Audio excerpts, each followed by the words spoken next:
Kita mulai dari sebuah kota di Amerika Serikat, yaitu Philadelphia. Kota ini sebenarnya terkenal karena sejarahnya, tapi di salah satu kawasannya, yaitu Kensington, ada masalah besar yang sedang terjadi. Dalam beberapa tahun terakhir, Kensington sering muncul di berita dan media sosial. Banyak video beredar yang memperlihatkan kondisi jalanan yang memprihatinkan. Orang-orang terlihat berdiri dengan tubuh membungkuk lama, berjalan tidak stabil, bahkan ada yang tidak sadar di trotoar. Mungkin kamu pernah melihat cuplikan videonya. Sebagian orang di internet menyebut area ini sebagai kota zombie. Kenapa disebut begitu? Karena efek obat yang mereka konsumsi membuat tubuh mereka bergerak lambat, tidak seimbang, dan seperti kehilangan kontrol. Tapi kita perlu pahami satu hal penting. Mereka bukan zombie. Mereka adalah manusia yang sedang mengalami kecanduan berat. Istilah itu muncul dari media sosial, bukan istilah resmi. Yang sebenarnya terjadi di sini adalah krisis opioid. Ini adalah masalah kesehatan yang sudah berlangsung lama di Amerika Serikat, dan Kensington menjadi salah satu wilayah yang paling terdampak. Sekarang pertanyaannya, kenapa ini bisa terjadi? Kenapa jumlah penggunanya sangat banyak di satu area?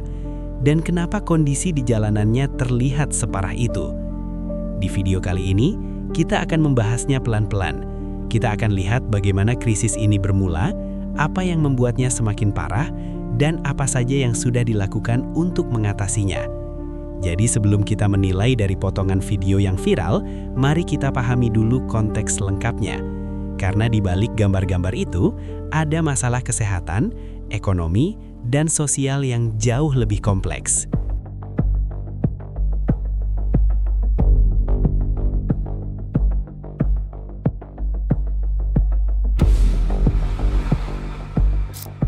Sekarang, kita bahas dulu dasarnya. Apa sebenarnya yang dimaksud dengan krisis opioid? Krisis opioid adalah masalah kecanduan dan overdosis yang terjadi secara luas di Amerika Serikat selama lebih dari 20 tahun terakhir. Masalah ini tidak dimulai dari narkoba jalanan, tetapi dari obat resep medis.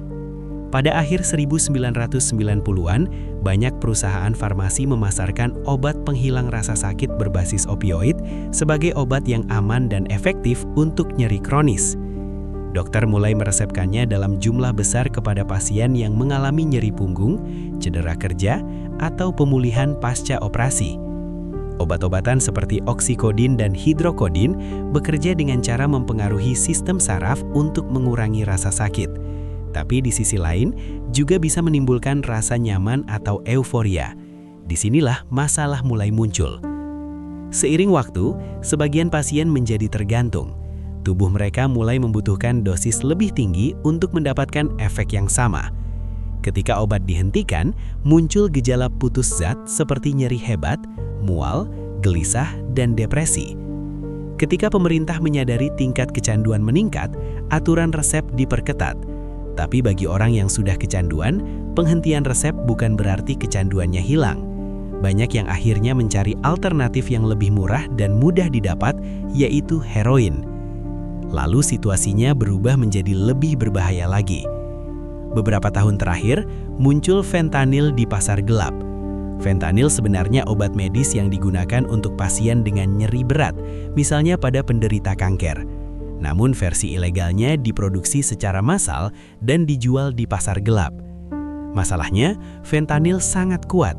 Kekuatan zat ini bisa puluhan kali lebih kuat dari heroin. Bahkan dalam jumlah yang sangat kecil, bisa menyebabkan seseorang berhenti bernapas. Seringkali, fentanyl dicampurkan ke dalam heroin atau bahkan ke obat lain tanpa sepengetahuan pengguna. Artinya, seseorang bisa mengonsumsi dosis yang terlihat biasa, tapi ternyata kandungannya jauh lebih kuat dan beresiko tinggi menyebabkan overdosis. Inilah yang menyebabkan angka kematian akibat overdosis melonjak tajam dalam beberapa tahun terakhir di Amerika Serikat. Di kawasan Kensington, di Philadelphia, peredaran fentanyl menjadi faktor utama memburuknya situasi. Banyak kasus overdosis terjadi karena campuran zat yang tidak terkontrol. Jadi kalau kita rangkum, krisis opioid terjadi dalam beberapa tahap. Pertama, peningkatan penggunaan obat resep opioid. Kedua, munculnya ketergantungan dalam jumlah besar. Ketiga, peralihan ke heroin ketika akses resep dibatasi. Dan keempat, masuknya fentanil yang jauh lebih kuat dan jauh lebih mematikan. Krisis ini bukan hanya soal narkoba ilegal, ini adalah gabungan dari kebijakan kesehatan, praktik medis di masa lalu, pasar gelap, dan kurangnya akses rehabilitasi yang memadai. Di segmen berikutnya, kita akan melihat bagaimana dampaknya secara langsung di lapangan, khususnya di kawasan Kensington.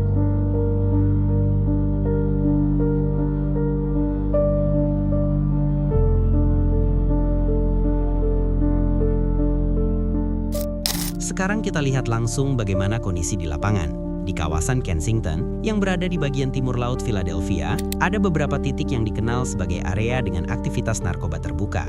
Lokasinya sering berada di sekitar persimpangan jalan besar dan di bawah jalur kereta layang. Area ini mudah diakses, sehingga orang bisa datang dan pergi dengan cepat. Di sana, kita bisa melihat kelompok orang berkumpul di trotoar, sudut jalan, atau taman kecil. Sebagian terlihat berbicara satu sama lain.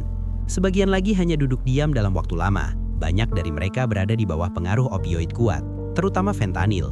Efek obat ini bisa membuat tubuh kehilangan keseimbangan, otot menjadi lemas, kepala terkulai ke depan, dan gerakan menjadi lambat. Ada yang berdiri membungkuk dalam posisi yang sama selama beberapa menit. Ada yang tertidur di bangku umum atau langsung di trotoar. Dalam kasus yang lebih serius, seseorang bisa kehilangan kesadaran dan berhenti bernafas. Situasi seperti ini bukan kejadian sesekali. Tim medis darurat dan relawan sering berpatroli, karena resiko overdosis bisa terjadi kapan saja. Selain itu, kondisi lingkungan juga menunjukkan tekanan yang besar. Banyak orang di area ini tidak memiliki tempat tinggal tetap. Mereka tidur di tenda darurat, bangunan kosong, atau ruang terbuka. Tanpa tempat tinggal yang stabil, sulit untuk menjaga kesehatan, mengikuti terapi, atau mendapatkan pekerjaan. Tingkat kemiskinan di wilayah ini juga tinggi. Kesempatan kerja terbatas, dan sebagian penduduk sudah lama hidup dalam kondisi ekonomi sulit. Ketika kecanduan masuk ke dalam situasi seperti ini, dampaknya menjadi berlipat. Masalah kesehatan mental juga berperan besar. Sebagian pengguna memiliki riwayat depresi, gangguan kecemasan, atau trauma masa lalu. Tanpa perawatan yang memadai, mereka menggunakan narkoba sebagai cara untuk mengurangi tekanan psikologis, meskipun efeknya hanya sementara dan beresiko tinggi. Akses layanan kesehatan memang ada, tetapi tidak selalu mudah dijangkau atau langsung tersedia. Kapasitas fasilitas sering penuh, dan proses administrasi bisa menjadi hambatan bagi mereka yang tidak memiliki dokumen lengkap atau asuransi. Yang perlu dipahami, banyak orang di sana tidak hanya berhadapan dengan kecanduan. Mereka juga menghadapi kehilangan pekerjaan, konflik keluarga, kekerasan masa lalu, dan kurangnya sistem dukungan. Semua faktor ini saling berkaitan dan membuat situasi semakin kompleks. Jadi, ketika kita melihat gambar orang membungkuk atau tidak sadar di jalan, itu hanyalah bagian yang terlihat di permukaan. Di baliknya ada rangkaian masalah sosial dan kesehatan yang sudah berlangsung lama. Selanjutnya, kita akan membahas bagaimana situasi ini mempengaruhi warga sekitar dan sistem kota secara keseluruhan.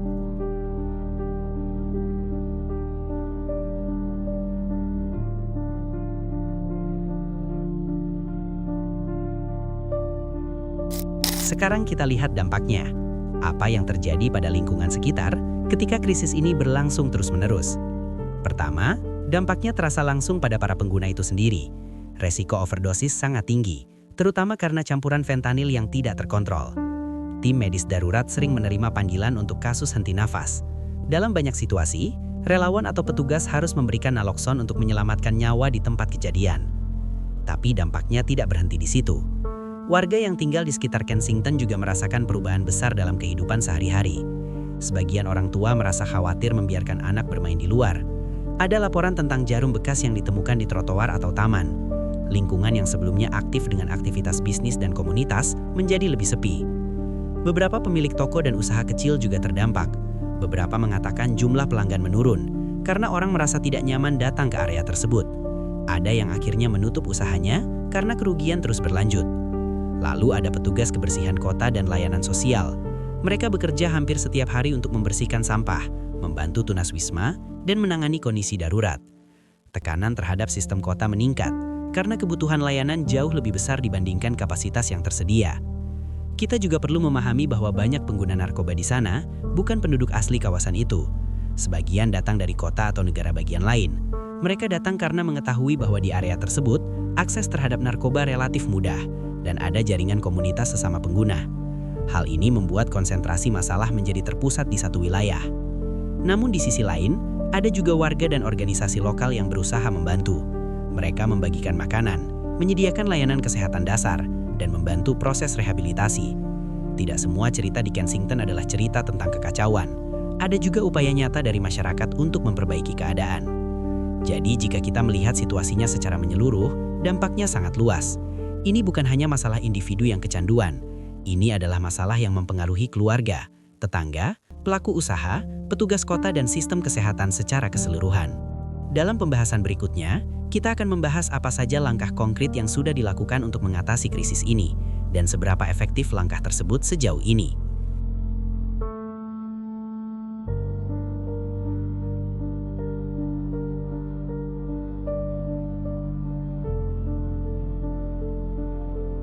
Sekarang pertanyaannya, apa yang sudah dilakukan untuk mengatasi situasi ini? Pemerintah Kota Philadelphia bersama organisasi kesehatan dan komunitas lokal sudah mencoba berbagai cara. Langkah pertama adalah penyelamatan nyawa secara langsung. Salah satunya dengan mendistribusikan naloxone. Naloxone adalah obat yang bisa membalikan efek overdosis opioid jika diberikan dengan cepat. Banyak petugas medis, polisi, bahkan warga biasa kini dilatih untuk menggunakannya. Langkah kedua adalah pendekatan yang disebut harm reduction. Artinya, fokus utamanya adalah mengurangi dampak buruk, meskipun seseorang belum berhenti menggunakan narkoba. Contohnya penyediaan jarum suntik steril untuk mencegah penyebaran HIV dan hepatitis. Ada juga layanan tes kesehatan dan konseling di lapangan. Langkah ketiga adalah program rehabilitasi. Kota menyediakan fasilitas detoksifikasi dan terapi kecanduan. Namun jumlah tempat seringkali tidak sebanding dengan jumlah orang yang membutuhkan bantuan. Proses pemulihan juga tidak singkat. Banyak orang kambuh karena tekanan hidup, kurang dukungan keluarga, atau kembali ke lingkungan lama. Selain itu, pemerintah juga melakukan operasi penegakan hukum untuk menindak pengedar narkoba. Beberapa kali dilakukan razia dan pembongkaran titik-titik penjualan. Tetapi selama permintaan tetap tinggi, jaringan baru sering muncul kembali. Jadi upaya sudah ada, tetapi tantangannya sangat besar. Penanganan krisis ini juga memunculkan perdebatan. Sebagian pihak percaya bahwa pendekatan kesehatan adalah solusi utama. Mereka berpendapat kecanduan adalah penyakit, jadi harus ditangani dengan perawatan medis dan dukungan sosial. Di sisi lain, ada yang berpendapat bahwa penegakan hukum harus diperkuat. Mereka khawatir jika pendekatan terlalu lunak, masalah akan semakin meluas. Ada juga wacana tentang pembukaan pusat konsumsi yang diawasi secara medis. Di tempat seperti itu, pengguna bisa mengkonsumsi narkoba di bawah pengawasan tenaga kesehatan untuk mencegah overdosis. Pendukungnya mengatakan ini bisa menyelamatkan nyawa. Penentangnya khawatir fasilitas itu akan memperburuk citra lingkungan dan menarik lebih banyak pengguna.